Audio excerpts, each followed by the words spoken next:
السلام عليكم ورحمة الله تعالى وبركاته. بسم الله الرحمن الرحيم. رياض الصالحين பாடம் 131. இந்த ரியாது சாலிஹீன் கிதாபினுடைய 131ஆம் நாள் பாடத்தில் நாம் அமர்ந்திருக்கின்றோம்.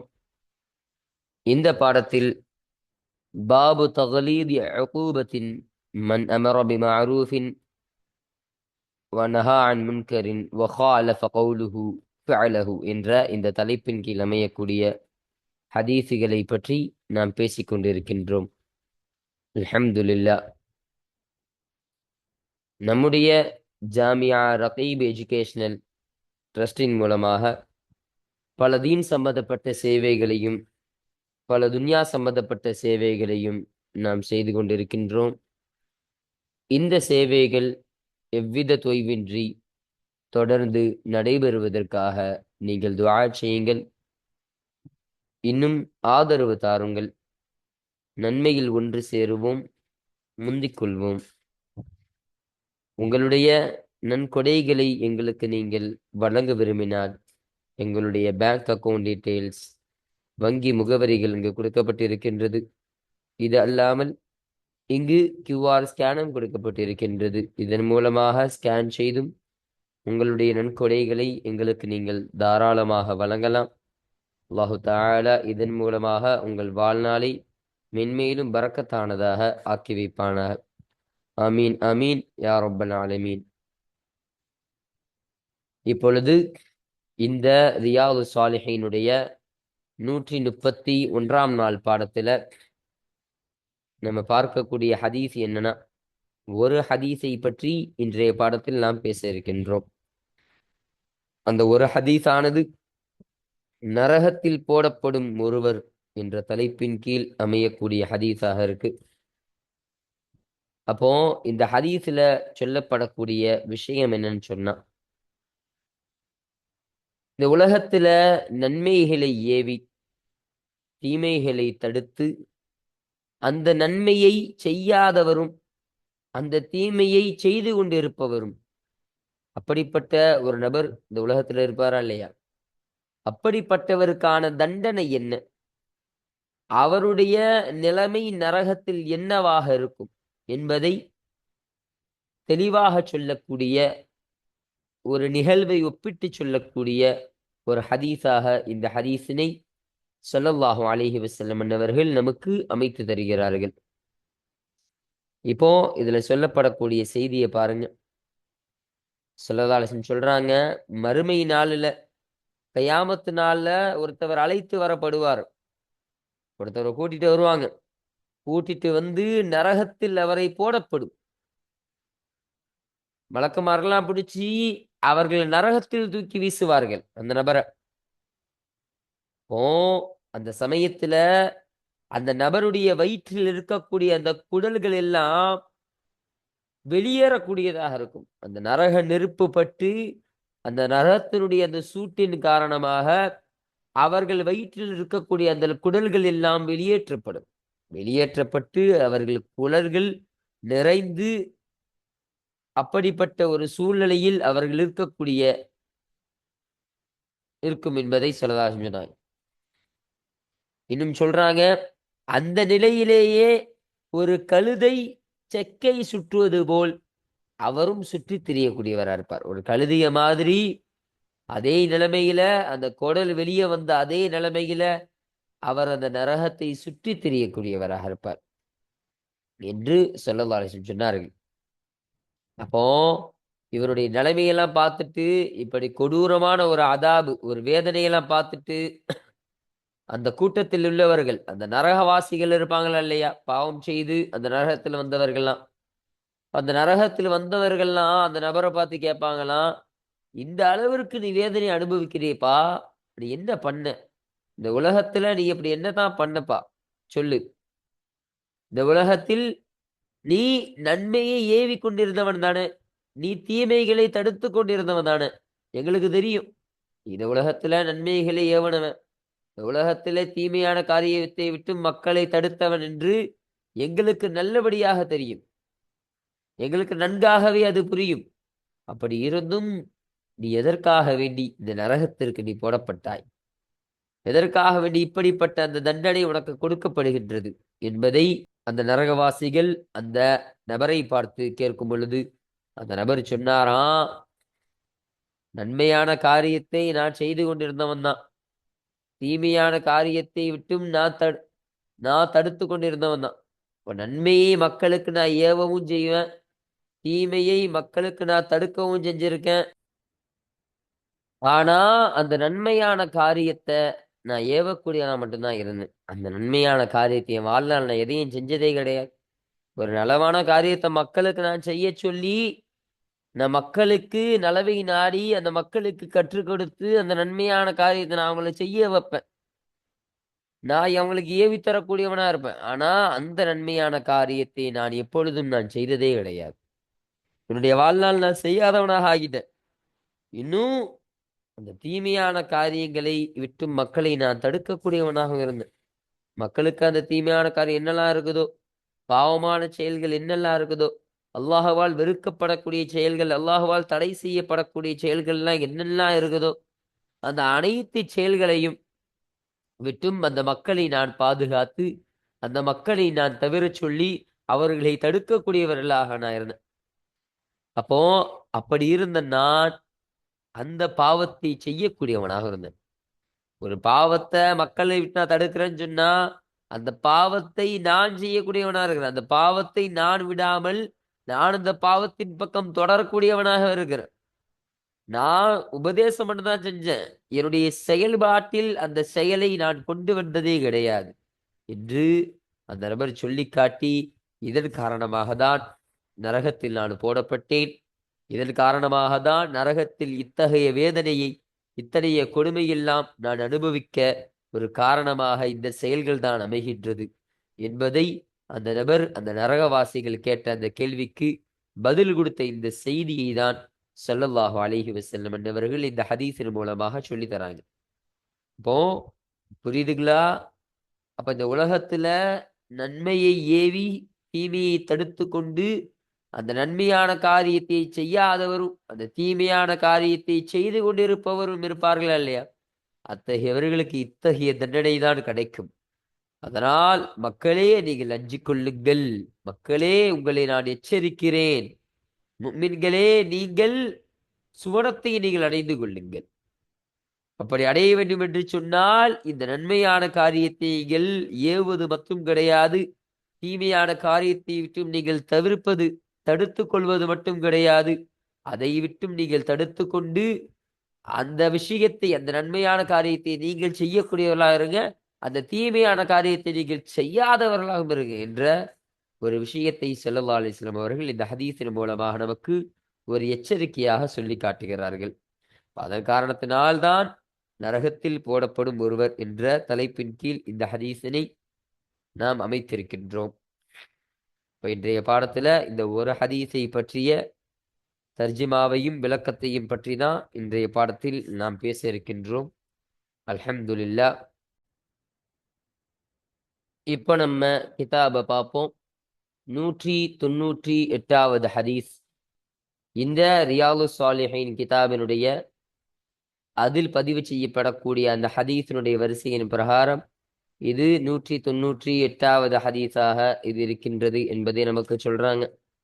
இப்போ இந்த ஹதீஸானது யாரை தொட்டும் அறிவிக்கப்படக்கூடிய ஹதீஸாக இருக்கின்றது என்பதை பார்க்கும் பொழுது, வான் அபி ஸைதின் உஸாமத் பின் ஸைத் பின் ஹாரிஸத ரலியல்லாஹு அன்ஹுமா அவர்களை தொட்டும் அறிவிக்கப்படக்கூடிய ஹதீஸாக இந்த ஹதீஸானது அமைகின்றது.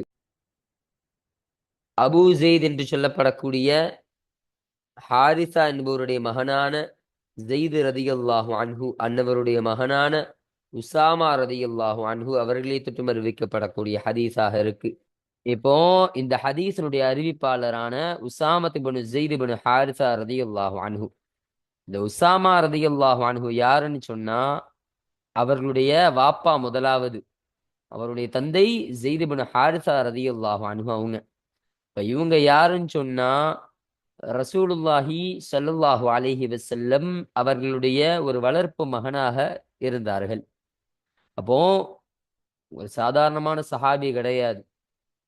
ஸல்லல்லாஹு அலைஹி வஸல்லம் அவருடைய பொருத்தத்தை பெற்ற, அவர்களுடைய விருப்பத்தக்க ஒரு சஹாபியாக இவர்கள் இருந்தார்கள். இப்போ ஸல்லல்லாஹு அலைஹி வஸல்லம் அவங்களுடைய வளர்ப்பு மகன்னா அவங்களுடைய மகன மாதிரி அவர்கள் பார்த்து கொண்டார்கள். அந்த அளவிற்கு ஸெய்த் ரலியல்லாஹு அன்ஹுடைய சிறப்பானதாக இருந்தது. நமக்கெல்லாம் தெரியும். அந்த காலத்துல சில அடிமைகள் எல்லாம் சந்தையில விற்பாங்களாம். யாராவது வாங்கிட்டு போறதுக்காக, ஹிதுமத்துக்காக வேண்டி பணிவிடை செய்யறதுக்காக விற்பாங்களாம். அப்படி விற்கப்பட்ட ஒரு நபர் தான் இந்த ஸெய்த் ரலியல்லாஹு அன்ஹு அவங்க. அப்ப இவங்கள ஸல்லல்லாஹு அலைஹி வஸல்லம் அவங்க அதே சந்தையில பார்க்கறாங்க. ஒரு சந்தையில பார்த்துட்டு இந்த ஸெய்த் ரலியல்லாஹு அன்ஹு அவங்கள வாங்கிட்டு போவாங்க. வாங்கிட்டு போய் அவர்கள் வளர்க்கிறார்கள். தன்னுடைய மகனை போல வளர்க்கறாங்க. அப்ப ஒரு சமயத்துல அந்த ஸெய்த் ரலியல்லாஹு அன்ஹு அவருடைய உண்மையான அவர்களுடைய தாய் தந்தையர்கள், அவர்களை பெற்றெடுத்த தாய் தந்தையர்கள் வராங்க. வந்து ஸல்லல்லாஹு அலைஹி வஸல்லம் அவங்கள்ட்ட, எங்களுடைய மகனை நீங்கள் கொடுத்து விடுங்கள் யா ரசூலல்லாஹ் என்று கேட்ட பொழுது, ஸல்லல்லாஹு அலைஹி வஸல்லம் சொன்னார்கள், அவர்கள் வந்து விட்டால் நீங்கள் கூட்டிட்டு போங்க. தாராளமாக நீங்க கூட்டிட்டு போலாம். ஆனா அவங்க வரணும். அவங்க வந்துட்டா நீங்க கூட்டிட்டு போங்க. அவர்கள் விருப்பம் இல்லைன்னு சொன்னா, அவர்கள் எங்கேயே நீங்கள் விட்டு விட்டு போகணும். அப்படின்னு ஸல்லல்லாஹு அலைஹி வஸல்லம் அவர்கள் சொன்னார்கள்.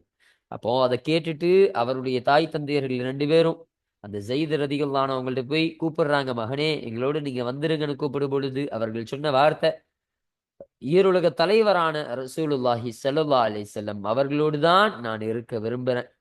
அதனால் நீங்கள் வந்தபடியே நீங்க போயிருங்க உம்மா வாப்பா அப்படின்னு சொல்லி அவர்கள் பெற்றெடுத்த அந்த தாய் தந்தையர்களையும் விட ஸல்லல்லாஹு அலைஹி வஸல்லம் அவர்களை நேசித்த ஒரு குழந்தையாக இந்த ஸெய்த் ரலியல்லாஹு அன்ஹு அன்னவர்கள் இருந்தார்கள்.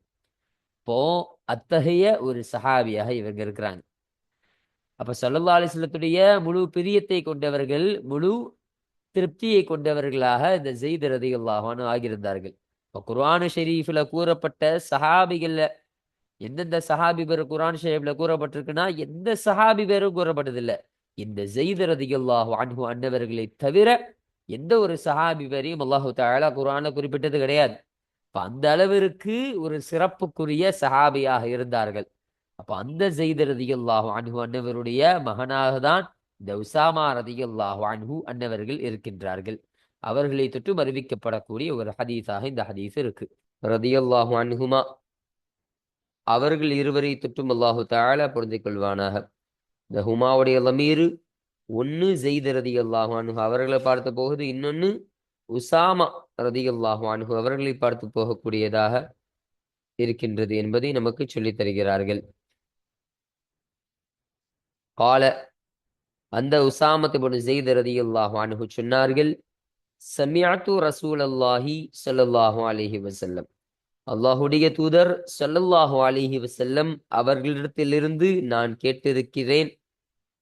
கேட்டுள்ளேன். யகூலு, அவர்கள் சொல்வதை நான் கேட்டுள்ளேன். ஸல்லல்லாஹு அலைஹி வஸல்லம் அவங்க சொன்னாங்க, யுஅதி பிர்ரஜுலி, ஒரு மனிதன் கொண்டு வரப்படுவார். யௌமல் கியாமத்தி, கியாமத்து நாளில் ஒரு மனிதர் கொண்டு வரப்படுவார்.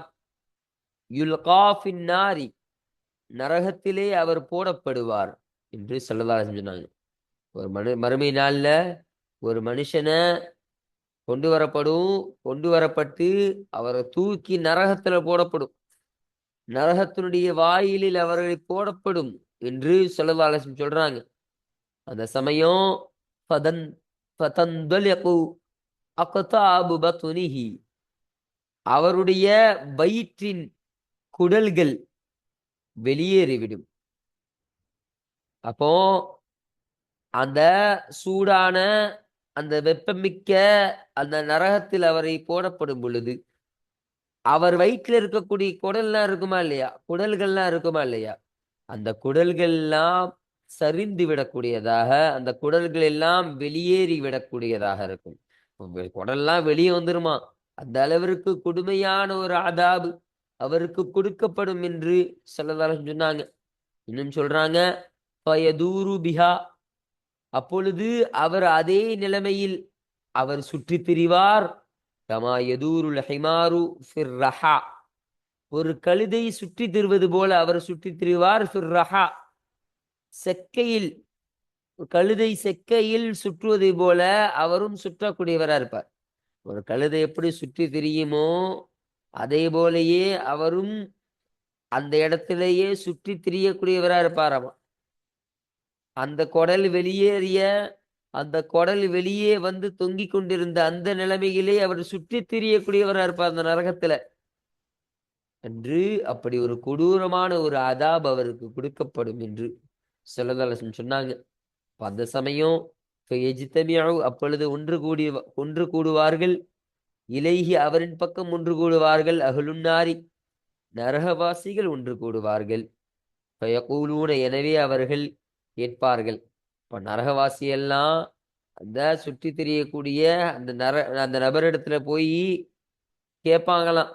யா ஃபுலானு, ஓ இன்னாரே, ஓ மனிதனே, மாலக்க உனக்கு என்ன என்பதாக கேட்பார்கள். உனக்கு என்னப்பா ஆச்சு? ஏன் இப்படி நீ இருக்க? ஏன் உன்னுடைய குடல்கள்லாம் இப்படி தொங்கி, ஏன் இப்படி ஒரு கழுதை போல சுற்றி கொண்டிருக்கக்கூடிய ஒரு நபராக நீ இருக்கிறாய் என்று அவங்களிடத்துல கேட்டுட்டு இன்னொரு கேள்வியும் வைக்கிறாங்க. அலம் தக்கு தஅமுரு பில் மஅரூஃபி, நன்மையான காரியங்களை கொண்டு ஏவக்கூடியவனாக நீங்கள் ஆகியிருந்தீர்கள் அல்லவா? நீங்கள் ஆகியிருந்தீர்கள் இல்லையா? வ தன்ஹா அனில் முன்கரி, தீமையான காரியத்தை விட்டும் தடுக்கக்கூடியவராகவும் நீங்கள் ஆகியிருந்தீர்கள் இல்லையா? ஓ, உனக்கு ஏன்பா இந்த நிலைமை? நீ நன்மையான காரியத்துல ஏவக்கூடியவன் தானே. உலகத்துல நன்மையான காரியத்தை நீ ஏவி கொண்டிருக்கக்கூடியவனாக தானே நீ இருந்த. அது மட்டும் கிடையாது, தீமையான காரியத்தை விட்டு மக்களை நீ தடுக்கக்கூடியவர்களாகவும் தானே இருந்த. உனக்கு ஏன் இப்படிப்பட்ட ஒரு நிலைமை? உனக்கு ஏன்பா இப்படி ஒரு நிலைமை வந்துச்சு அப்படின்னு நரகவாசிகள்லாம் அந்த நபரை பார்த்து கேட்கும் பொழுது ஃபயகூலு, எனவே அவர் சொல்வாராம், பலா ஆமாம், நான் நன்மையை ஏவக்கூடியவனாக இருந்தேன். நன்மையை ஏவக்கூடியவனாக இருந்தேன். மக்களை தீமையை விட்டும் நான் தடுக்கக்கூடியவனாக இருந்தேன். குந்து நான் ஆகியிருந்தேன். ஆமுரு பில் மஅரூஃபி நன்மையான காரியங்களை கொண்டு ஏவக்கூடியவனாக நான் ஆகியிருந்தேன். வலா ஆத்தீஹி இன்னும் அதை நான் கொண்டு வர மாட்டேன். நன்மையான காரியத்தை மக்களுக்கு நான் ஏவக்கூடியவனாக தான் இருந்தேன். அதுல எந்த ஒரு மாற்று கருத்தும் கிடையாது. ஆனா மக்களுக்கு மட்டும்தான் நான் ஏவுவேன். அந்த ஒரு நன்மையான காரியத்தை என்னுடைய வாழ்க்கையில் என்னுடைய வாழ்நாளில் நான் கொண்டு வர மாட்டேன். அதை என்னுடைய அமலுக்கு நான் அதை செய்யக்கூடியவனாக நான் ஆக மாட்டேன். அது மக்களுக்கு மட்டும் நான் ஏவக்கூடியவனாக இருப்பேன் என்பதை அந்த நபர் அந்த நரகவாசியருக்கு சொன்னாராம். இன்னும் சொல்லுவாராம், வஅன்ஹா அனில் முன்கரி, இன்னும் அந்த பாவமான காரியத்தை விட்டும் நான் தடுக்கக்கூடியவனாகவும் நான் ஆகியிருந்தேன் தான். வஆத்தீஹி இன்னும் அந்த தீமையான காரியத்தை நான் கொண்டு வரக்கூடியவனாக இருந்தேன். அப்போ என்ன சொல்றாங்கன்னா, நன்மையான காரியத்தை நான் ஏவி தரக்கூடியவனா இருந்தேன். ஆனா அதை என் வாழ்நாள் நான் கொண்டு வந்தது கிடையாது. அதே மாதிரி தீமையான காரியங்களை, பாவமான காரியத்தை விட்டும் தடுக்கக்கூடியவனாக, மக்களை தடுத்து நிறுத்தக்கூடியவர்களாக தான் நான் இருந்தேன். அப்படி இருந்தும் கூட அந்த தீமையான காரியத்தை நான் விடாம, அந்த தீமையான காரியத்தை நான் என்னுடைய வாழ்நாள்ல கொண்டு வரக்கூடியவன் ஆயிட்டேன். நான் அந்த தீமையான காரியத்தை நான் செய்பவனாக நான் இருந்துட்டு மக்களுக்கு மட்டும் உபதேசம் செய்யக்கூடியவனாக நான் ஆகியிருந்ததன் காரணமாக தான் எனக்கு இப்படிப்பட்ட நிலை என்பது வந்தது என்று அந்த நபர் சொன்னாராம். அல்லாஹு தஆலா நம்மளை எல்லாம் பாதுகாக்கணும். இப்போ நம்ம எல்லாம் இந்த உலகத்துல இவ்வளவோ நன்மையான காரியங்களை நம்ம ஏவுறோம், நம்ம தீமையான காரியங்களை தடுக்கிறோம். ஒரு நன்மையான காரியத்தை நம்ம பார்த்தா ஒரு படிச்சோம்னு சொன்னா நமக்கு உள்ளத்துல ஒரு ஆசை வருதா இல்லையா? இது யாருக்காவது நம்ம சொல்லணும்பா. ஒரு ஹதீஸை நம்ம படிச்சுட்டோம், ஒரு அருமையான ஒரு விஷயத்தை படிச்சுட்டோம். இந்த விஷயத்தை யாருக்காவது நம்ம சொல்லி எந்த மக்களையாவது இந்த விஷயத்தை எப்படியாவது செய்ய வச்சிடணும் அப்படின்னு ஒரு உள்ளத்துல ஒரு ஆசை ஏற்படும். அந்த ஆசை ஏற்படுறது மட்டும் கிடையாது, அந்த விஷயத்தை நம்ம பிற இடத்துல போய் சொல்லி அதை செய்யவும் வச்சிருவோம். அல்லாஹு தஆலா அதை கபூலாக்குவான். அப்போ அதே மாதிரி ஒரு தீமையான காரியம் ஒன்று இருக்கு. ஒரு தீயதான ஒரு செயல் நம்ம கண்ணுல பார்க்கிறோம். ஒருத்தன் ஒரு பெரும்பாவம் செய்து கொண்டு இருக்கிறான் நம்ம கண்ணு முன்னாடி.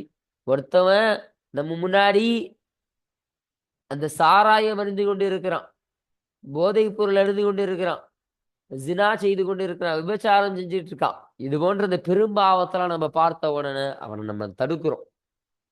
அவனை நம்ம தடுத்து நிறுத்தி, இதெல்லாம் பெரும்பாவம்பா, இதையெல்லாம் பாவமான காரியமா இருக்கு, நீ இதெல்லாம் செய்யக்கூடாது அப்படின்னு அவனை தடுத்து நிறுத்துறோம். ஆனா அந்த காரியத்தை நம்ம செய்யக்கூடியவர்களா இருக்கிறோம்.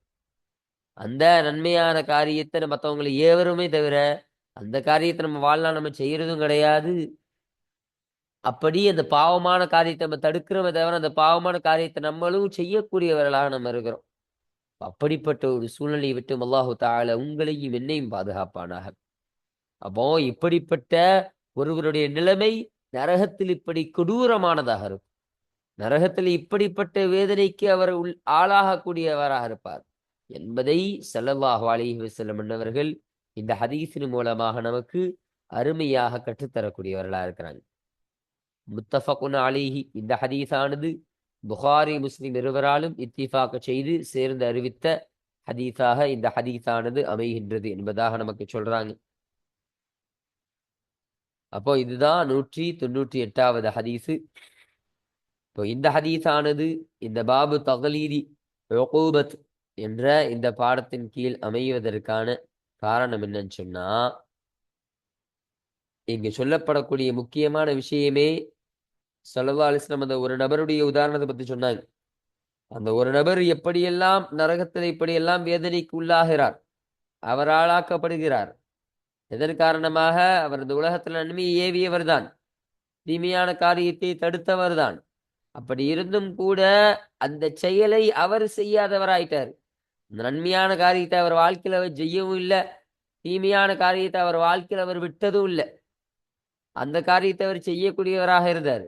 அப்ப இப்படிப்பட்ட ஒரு சூழல், இப்படிப்பட்ட ஒரு சுச்சுவேஷன்ல அவர் இருந்ததன் காரணமாக தான் இப்படி ஒரு வேதனை என்பது அவருக்கு கொடுக்கப்பட்டது என்று ஸல்லல்லாஹு அலைஹி வஸல்லம் அவர்கள் மக்களுக்கு ஒரு எச்சரிக்கையாக சொல்லக்கூடிய ஒரு ஹதீஸாக இந்த ஹதீஸானது அமைகின்றது. இப்ப இந்த ஒரு கருத்தை இந்த ஹதீஸானது உள்ளடக்கியதன் காரணமாக தான் இந்த ஹதீஸானது இந்த பாபு தக்லீதி உகூபா என்ற இந்த பாடத்தின் கீழ் அமைவதற்கான காரணமாக இது இருக்கின்றது என்பதை விளங்கிக் கொள்ள வேண்டும். அப்போ இந்த ஹதீஸை நம்ம முழுமையாக நம்ம பார்த்தாச்சு. இந்த ஹதீஸில் சொல்லப்படக்கூடிய ஒரு சில வார்த்தைகளுக்கான அர்த்தங்களையும் அதை எப்படி வாசிக்க வேண்டும் என்ற ஒரு விஷயத்தை நமக்கு இங்கு கற்றுத்தருகிறார்கள். பாருங்க, கௌலுஹு தந்தலிகு, தந்தலிகு என்று சொல்லப்படக்கூடிய சொல்லாகிறது. இப்போ ஃபதந்தலிகு என்பதாக சொன்னாங்களா இல்லையா, அதற்கான அதை எப்படி வாசிக்கணும் அதில் சொல்றாங்க பாருங்க. ஹுவ அதுவாகிறது, பித்தாலில் முஹ்மலத்தி, புள்ளி வைக்கப்படாத தாளை கொண்டு வாசிக்க வேண்டும். தந்தலத்தி, அப்பதான் தந்தலத்தி என்பதாக புள்ளி வச்சு வாசிக்க கூடாது, புள்ளி இல்லாத தாளை கொண்டு வாசிக்க வேண்டும் என்பதை இங்கே சொல்லி தராங்க. மானாகு, இன்னும் அதனுடைய மானாகிறது தஹருஜு, வெளியாகும் என்ற மானாவுக்கு அது வரக்கூடியதாக இருக்கு. அப்போ நம்ம பார்த்தோமா இல்லையா, அவருடைய வயிற்றினுடைய அந்த குடல்கள் வெளியேறும் என்பதாக பார்த்தோம். இப்போ வெளியே வந்துடும், அப்படியே குடல்லாம் வெளியே வந்துடும். அது போன்ற இந்த தஹருஜு என்ற அர்த்தத்திற்கு தான் இந்த தந்தலிகு என்ற இந்த வார்த்தை என்பது வரும் என்பதை நமக்கு இங்கு தெளிவுபடுத்துறாங்க. வல் அக்தாபு, இன்னும் மக்தாபு என்ற இந்த சொல்லாகிறது. அல் அம்மாஹு, அம்மாஉனா என்னது? குடல்கள்னு அர்த்தம். அப்போ குடல்கள் என்ற அர்த்தத்திற்கு இது வரக்கூடியதாக இருக்கும். வாஹிதுஹா, அந்த அக்தாப் என்பவருடைய ஒருமையாகிறது கைத்துபுன், குடல் என்பதாக இருக்கும். இப்போ கைத்துபுன் சொன்னா குடல், அக்தாபுன்னு சொன்னா குடல்கள், அப்படின்னு சொன்னா குடல்கள் என்று அர்த்தம். அப்ப அந்த அம்மா அர்த்தத்திற்கு இது வரக்கூடியதாக இருக்கும் என்பதை இதன் மூலமாக நமக்கு தெளிவுபடுத்தி தருகிறார்கள். அப்போ நம்ம இந்த ஹதீஸை முழுமையா பார்த்தாச்சு. இப்போ இன்றைய பாடத்துல இந்த 198வது ஹதீஸிற்கான தர்ஜிமாவையும் அதில் சொல்லப்படக்கூடிய அந்த செய்திகளையும் அதற்கான முழுமையான விளக்கத்தையும் பற்றி நம்ம முழுமையாக நம்ம பார்த்தாச்சு. அல்ஹம்துலில்லாஹ். இன்னும் இந்த பாபு தக்லீதி உகூபத்தின் மன் அமர் பிமஅரூஃபின் அவ் நஹா அன் முன்கரின் வ காலஃப கௌலுஹு ஃபிஅலஹு என்ற இந்த தலைப்பின் கீழ் அமையக்கூடிய, இந்த பாடத்தின் கீழ் அமையக்கூடிய ஹதீஸில் இந்த ஹதீஸ் தான் முதல் ஹதீஸாகவும் இறுதி ஹதீஸாகவும் இந்த ஹதீஸானது இருக்கின்றது என்பதை நமக்கு தெளிவுபடுத்துறாங்க. சரிங்களா? அப்போ இந்த ஹதீஸோட இந்த பாபானது நிறைவு செய்யப்படுது. அப்போ இன்றைய பாடத்துல இந்த ஒரு ஹதீஸை நம்ம பார்த்தாச்சு. அல்ஹம்துலில்லாஹ். அப்ப இன்ஷா அல்லாஹ் அடுத்த பாடத்துல இந்த ரியாலு சாலிஹின் கிதாபுல பதிவு செய்யப்படக்கூடிய ஹதீஸுடைய வரிசையின் பிரகாரம் இந்த 25வது பாடமான இந்த பாடத்தை குறித்த அந்த விஷயங்களையும் அதில் குறிப்பிடக்கூடிய ஆயத்துகளையும் அதில் சொல்லப்படக்கூடிய ஹதீஸுகளையும் பற்றி இன்ஷா அல்லாஹ் நாம் அடுத்த பாடத்தில் நாம் பேசுவோம். வாஹிர் தஅவானா அனில் ஹம்துலில்லாஹி ரப்பில் ஆலமீன். அஸ்ஸலாமு அலைக்கும் வரஹ்மத்துல்லாஹி தஆலா வபரகாத்துஹு.